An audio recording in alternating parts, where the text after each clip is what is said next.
প্রজাতন্ত্র দিবসের দিন 26শে জানুয়ারি ন্যাড়াগোয়ালিয়াতে বর্ধমান উত্তরে খড়ি নদী বাঁচাও নিয়ে বিভিন্ন স্তরে মানুষ আন্দোলন করেছে। বহু আন্দোলন হয়েছে খড়ি নদীর স্রোতকে নিয়ে, কিন্তু খড়ি নদীর স্রোত কার্যত চুরি হয়ে গেছে। এই চুরি করেছে কারা, তার হিসেব হদিশ এখন অব্দি পাওয়া যাচ্ছে না। বিগত কয়েক বছর ধরে এই পরিস্থিতি অত্যন্ত উদ্বেগজনক, ভয়ঙ্কর। কারণ হচ্ছে যে নদীর গতিপথকে পরিবর্তন করা হয়েছে, অভিযোগ উঠছে। অভিযোগ কেন উঠবে? আমরা তো যাবো নদীর কর্জনাচিটি নর্যামোড়ের কাছে রয়েছি এবং সেই জায়গায় আমরা এসছি। আমরা সেদিনই বলেছিলাম যে নদী বাঁচাও এবং স্রোত বাঁচাও এর পক্ষে আমরা সংবাদ করব, এটা আমাদের কমিটমেন্ট ছিল। আমাদের কমিটমেন্ট দেশের প্রতি, আমাদের কমিটমেন্ট প্রকৃতির প্রতি, নদীর প্রতি। যে সমস্ত এখানকার পলিটিক্যাল সিস্টেম অভিযোগ যে তারা এই স্রোতকে ঘুরিয়েছেন, ইজ ইট পসিবল দ্যাট? হ্যাঁ, পসিবল। অজয় নদের ক্ষেত্র হয়েছে জুজুটিয়া কাটোয়া দিকে। এটা এখানে শ্মশান, এখানে মৃতদেহ পোড়ানো হয়। তো এই যে দেখছেন যে কারখানাটা, অভিযোগটা এই কারখানার বিরুদ্ধে, এই টিস্যু পেপার কোম্পানির বিরুদ্ধে। আমরা কিন্তু কোনো কারখানার বিপক্ষে নই, কিন্তু নদীকে বাঁচানোর দায়িত্ব কার? আমরা সেই জায়গায় যাব। আমরা মনে করি যে আসল চেহারাটা কি সেটা দেখাবো। তাই এখানে মরদেহ পোড়ানো হয়, মানে কিরকম অবস্থা চিন্তা করুন।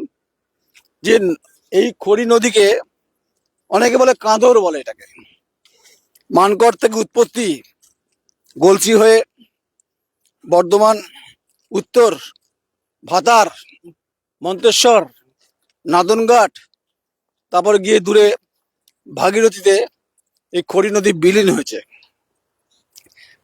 কিন্তু এখানকার গতিপথ পরিবর্তন করেছেন এখানকার সিস্টেমের সঙ্গে যুক্ত যারা আছেন, অভিযোগ তাদের বিরুদ্ধে। এবং এই কর্তৃপক্ষ, মালিক কর্তৃপক্ষ যে সমস্ত বজ্র পদার্থ কার্যত ফেলে দিচ্ছে নদীতে, ফলে খুব স্বভাবতই প্রশ্ন উঠছে যে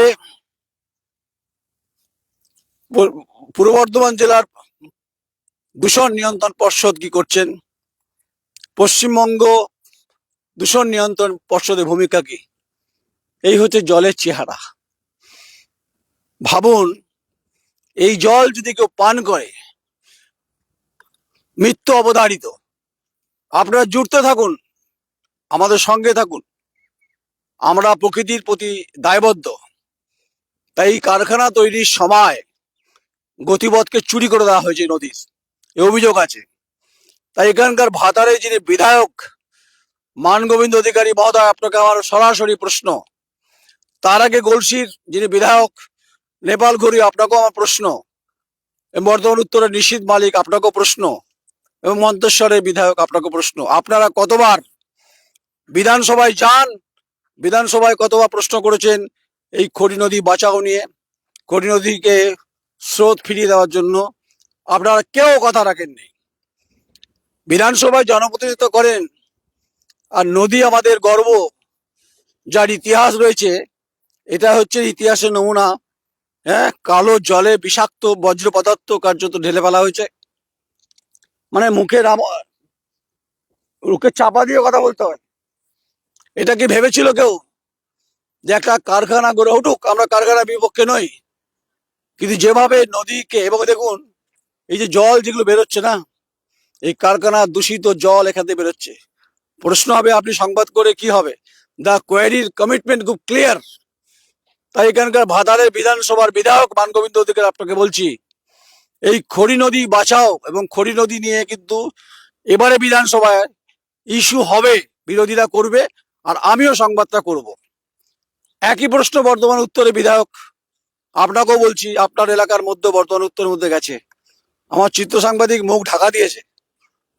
কেন ঢাকা দিয়েছে? ভয়ঙ্কর দুর্গন্ধ, দূষিত হয়েছে এই খড়ি নদী। দূরে দেখাতে বলবো যে কি অবস্থা। টেকা দায়, একদিকে শ্মশান, একদিকে কারখানা, মাঝখানে হচ্ছে যে নদীর অর্ধেক জায়গায় ঢুকে পড়েছে, কাকস্য পরিবেদনা। তাই নদী যারা লুট করেছেন, স্রোত যারা চুরি করেছেন, they are responsible. Who is the responsible? Responsible political system, এখানকার শাসক দলকেই বলছি। আপনারা অনেক বড় বড় কথা বলেন না, গর্জন অনেক হয় এখানে, ভাতার হোক, গলসি হোক, বর্ধমান উত্তর হোক, মন্তেশ্বর হোক, যেখানে যেখানে খড়ি নদী গেছে, সন করে বিধানসভায় যান, আর 01 কোয়ালিফিকেশনে প্রশ্ন হয়। আপনারা একবারও কি খড়ি নদীকে নিয়ে, এই খড়ি নদী আপনাদের তো গর্ব, এটা হচ্ছে যে ব্রিজ, এটা হচ্ছে এই রাস্তা, এই যে ব্রিজটা দেখাচ্ছে, এইটা একদিক ডান দিকে যাচ্ছে কাটোয়া ভাতার, আর সোজা যাচ্ছে মঙ্গলকোট নতুনহাট হয়ে একদম মুর্শিদাবাদ। তাই নদীর পাড়ে এসেছি। নদী বললে কম ভুল বলা হবে, এটা কাঁদর বলা হয়। নদী তো দেখুন, দূর থেকে এরাও বলছে নদী। এই নদীর স্রোত নেই আর কার্যত, এই হচ্ছে জলের নমুনা। এই জল যদি গবাদি পশু খায়, মৃত্যু অবধারিত। বিশেষজ্ঞ সমীক্ষা সংস্থা সে কথাই বলছে।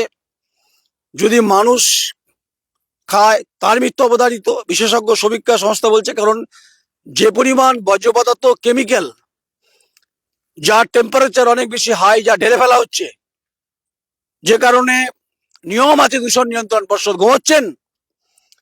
পর্ষদ নিয়ন্ত্রণ, দূষণ পর্ষদ নিয়ন্ত্রণ বর্ধমান জেলার যে আছে, পূর্ব বর্ধমান আর হচ্ছে রাজ্যের, আপনারা কি খবর নিয়েছেন বা আপনারা ইনভেস্টিগেশন করেছেন? এই কারখানার বজ্র পদার্থ ফেলে দেওয়া হচ্ছে। উৎপাদনমুখী হোক, গতি হোক, উৎপাদনের শ্রমিকরা কাজ পাক, কিন্তু কোন শিল্প উৎপাদন সংস্থা নদীর জমিকে অধিগ্রহণ করে গতিপথকে পরিবর্তন করেছে, এর হিসেব জবাব দিতে হবে। আসি, এই জল তো নেই, কার্যত শেষ। যদি মাঝখানে নদীর গতিপথ পরিবর্তন আর স্রোত থাকবে, তাহলে এখানে মাছ আগে ছিল, চ্যাং, বোয়াল, চিতল অনেক হতো, এখন কোনো মাছ নেই। এখন যা আছে, দুর্গন্ধে ভরা একটি দুঃখজনক এটি ইতিহাসের সাক্ষী, খড়ি নদী। তাই অত্যন্ত মর্মান্তিক, কথা দিয়েছিলাম যে আমরা এখানে এই সংবাদটা করব। জানি না এই সংবাদ করার পরে কর্তৃপক্ষের টনক নড়বে কিনা, এই কোম্পানির টনক নড়বে কিনা। উৎপাদনের বিরুদ্ধে নই, জানি না এই খড়ি নদীর স্রোত চুরি হওয়ার জন্য এখানকার বিধায়ক মানগোবিন্দ অধিকারী কোনো প্রশ্নের উত্তর দেবেন কিনা। আমার প্রশ্নের এই সংবাদের পরিপ্রেক্ষিতে আপনাকে প্রশ্ন রইল, আমার প্রশ্ন জেলা শাসক পূর্ব বর্ধমান জেলা, আপনাকেও রইল। আপনি খবর নিন, আপনি জেলার দায়িত্বে রয়েছেন, যে খড়ি নদীর স্রোত পরিবর্তন, নদী জল বিষাক্ত।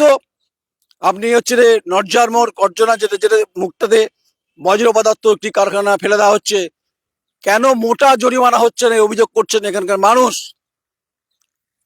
এই নদীর পাড়ে, এই নদীকে ঘিরে গবাদি পশু, মানুষ, মাছ সমস্ত ক্ষতিগ্রস্ত হচ্ছে।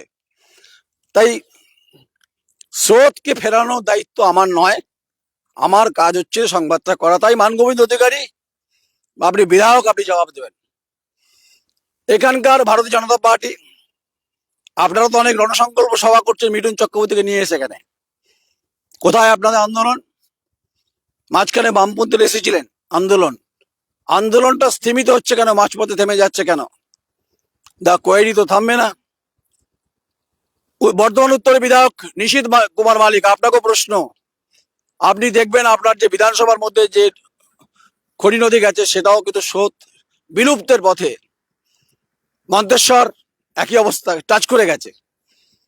তাই বেলে আর বোয়াল আর চিতল নেই, আছে কিরে মকরা, कीट पतंग। दो टाइप का कीड़े मकोड़ा আছে। একটা হচ্ছে আবর্জনায় জন্ম হয়, সেটা একটা কিড়ে মকোড়া। আর একটা হচ্ছে তৈরি করা হয় কিড়ে মকোড়া, যেটা কাল্টিভেট পোকামাকড়, তাকে মারবার জন্য কোনো স্প্রে যথেষ্ট নয়। স্প্রে মারবে কে? এই কারখানা বিরুদ্ধ গোটা ঘটনার হচ্ছে উদাহরণ। আজ এই প্রশ্ন রেখে গেলাম, গলার অবস্থা খুব খারাপ, যেহেতু চিৎকার করতে হয় অধিকারের প্রশ্নে, লড়াইয়ের প্রশ্নে, খড়ি নদী বাঁচাওয়ার প্রশ্নে। আমি নয়ন রায়, এ সংবাদ হবে। তাই বিধানসভায় দেখবো এবার ভাতারের মানগোবিন্দ অধিকারী বিধায়ক মহোদয় আর গলসির নেপাল ঘুরি মহোদয়, বর্ধমান উত্তরের নিশীথ কুমার মালিক মহোদয়, মন্তেশ্বরে জনাব সিদ্দিকুল্লাহ চৌধুরী। দেখবো এবার বিধানসভাতে এই খড়ি নদীর স্রোত নিয়ে আপনারা কোনো প্রশ্ন করেছেন কিনা। আর বিজেপির এখানে কোনো বিধায়ক নেই, বিজেপি এই বিষয়টাকে বিধানসভাতে আনছে কিনা সেটাও এবার দেখবো। আর ইস্যুতে, নির্বাচনের ইস্যুতে অবশ্যই খড়ি নদীকে আমি তুলে নিয়ে আসবো, ভাতারের ক্ষেত্রে, বর্ধমান উত্তরের ক্ষেত্রে।